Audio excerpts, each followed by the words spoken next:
최근 미국과 한국이 연합을 결성해 제멋대로 날뛰고 있는 중국을 향해 초강력 보복을 예고하자 중국 내에서 지각 변동이 일어났습니다.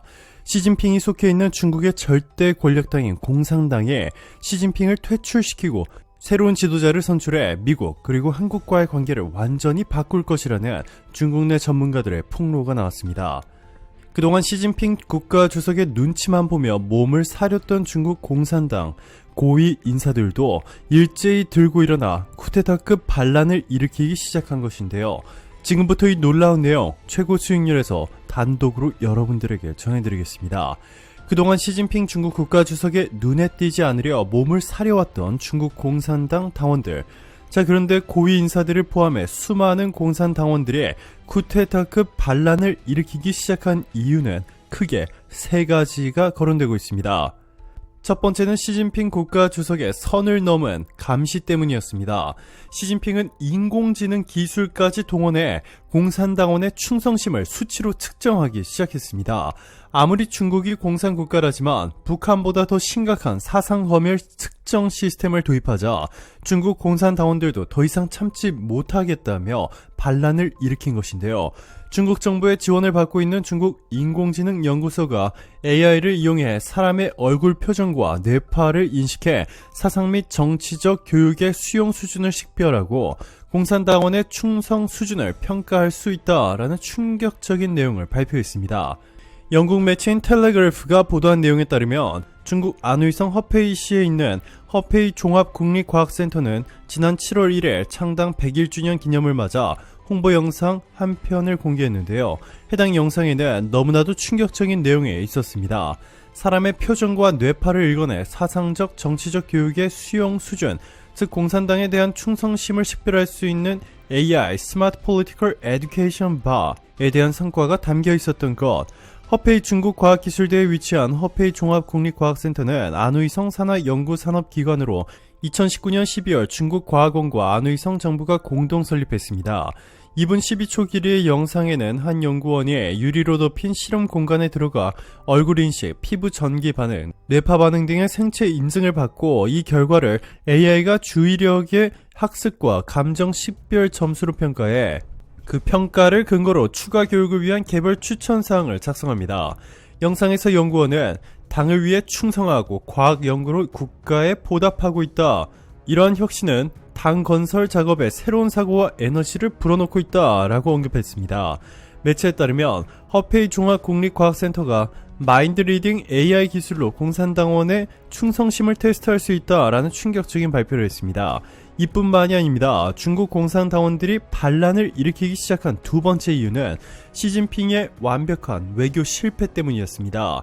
중국의 가장 중요한 국가인 미국과 한국을 버리고 아프리카, 동남아와 손을 잡고 경제발전을 이루려 하는 가능성 0%인 어리석은 선택을 한 시진핑의 외교정책을 더 이상 두고만 볼 수 없다는 것입니다. 실제로 최근 시진핑은 한국과 미국에는 무역 보복 조치를 하겠다며 수출 규제 및 온갖 수단과 방법을 동원해 무역 관계를 악화시키고 있는 한편 아프리카 짐바브웨에 1,800억 원을 들여 의리번쩍한 의사당 건물을 지어 선물한 사실이 밝혀졌습니다. 5일 홍콩 사우스차이나 모닝포스트에 따르면 짐바브웨 의사당을 건설한 상하이 건설 집단의 리보차이 매니저는 지난달 29일 의사당 건물을 짐바브웨 정부에 양도할 준비가 돼 있다라고 밝혔습니다. 중국이 1,800억 원 전액을 지원해 지은 의사당은 500명의 중국인 기술자와 1,200명의 현지 노동자들이 대거 참여했는데요. 중국 공산당 관계자들은 차라리 이 돈을 중국에 진출한 한국 기업에 지원했다면 중국 경제에 훨씬 더 큰 도움이 되었을 것이다 라며 한국을 버리고 아프리카와 손잡은 시진핑의 외교정책을 강하게 비판했습니다. 네, 그렇습니다. 시진핑은 아프리카에 이렇게 말도 안 되는 선물 보따리를 안겨주는 동안 중국 내에서 중국 경제에 막대한 경제적 이익을 안겨주고 있는 한국 기업들에게는 오히려 당근이 아닌 채찍을 들었습니다. 현재 중국 코로나 신규 확진자 추이를 보시면 지난 4월 하루 24,000명까지 치솟았다가 최근에는 491명으로 사실상 팬데믹은 끝났습니다. 그런데도 중국이 한국의 삼성전자 반도체 공장이 있는 중국 산시성 시안을 어제부터 일주일 동안 추가로 통제 조치를 시행하겠다고 밝혔는데요. 시안은 삼성전자 반도체 공장뿐만 아니라 한국 기업 200여 개가 진출해 있는 중국 내 한국 전용 단지나 마찬가지입니다. 명백히 한국을 겨냥한 것인데요.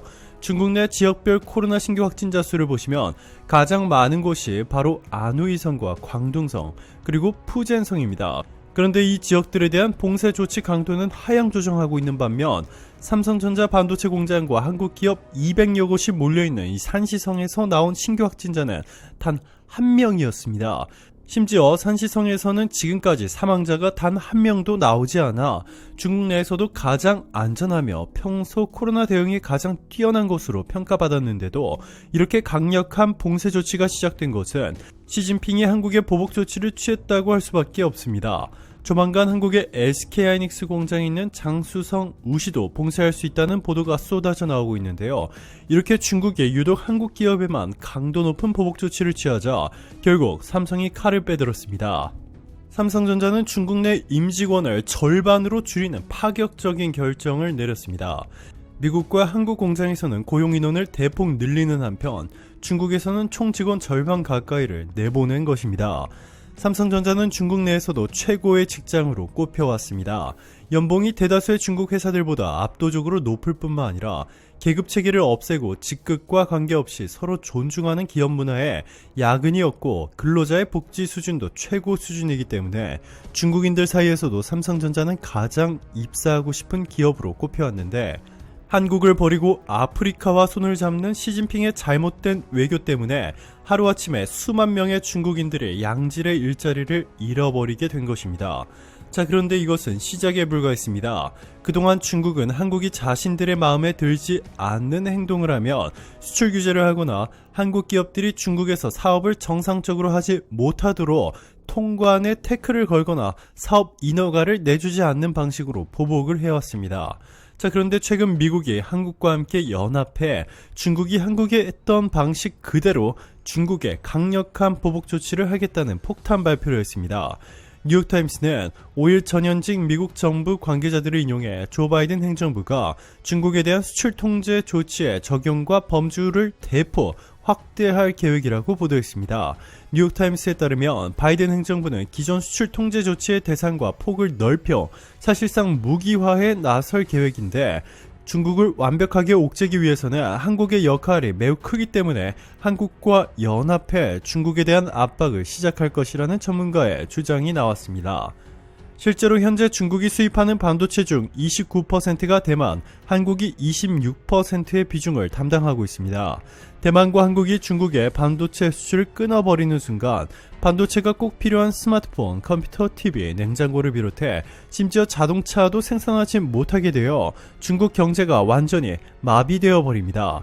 미국 상무부 산하기관인 산업안보청의 앨런 에스테베스 청장은 최근 한 행사에서 중국이 어떠한 이유에서라도 한국을 포함한 주변국이나 미국을 압박하는 데 기술력을 사용할 수 없도록 해야 한다 라며 중국에 대한 강력한 무역 보복 조치를 할 것이라 예고했습니다. 미국 전문가들은 이번 바이든 행정부의 폭탄 발표는 중국이 그동안 한국에 해왔던 무역 보복 조치를 또 반복한다면 한국 대신 미국이 나서서 중국에 똑같이 강력한 보복 조치를 하겠다는 것으로 더 이상 한국이 미국과 중국 사이에 끼어 피해보는 상황이 만들어지지 않도록 하겠다는 것입니다.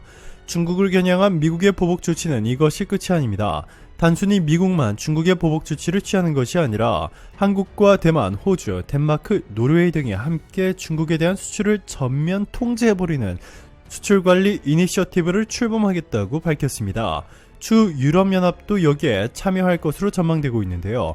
그렇게 되면 사실상 중국은 한국을 건드리는 순간 전 세계를 상대로 싸우는 꼴이 되는 것입니다. 그렇지 않아도 최악의 경제 위기를 맞이한 중국이 시진핑의 잘못된 판단으로 이렇게 100% 뻔히 보이는 나락으로 추락하려 하자 결국 역사상 단 한 번도 보지 못한 수준의 강력한 반란이 일어나기 시작했습니다. 놀랍게도 바로 중국 공산당 내부에서 말이죠. 전 중국 공산당 핵심 인물이었던 차이샤 교수는 중국 공산당이 곧 붕괴할 것이라며 중국 공산당 내 심각한 내부 분열이 일어나고 있다 폭로했습니다.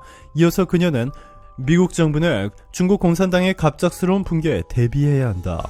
공산당의 지도부와 9,200만 명의 당원들 간 깊은 분열이 감지됐다. 미국이 중국을 경쟁자로 여기는 동안 중국은 항상 미국을 적으로 여겼다. 중국을 포용하려는 순진한 희망을 버려야 한다.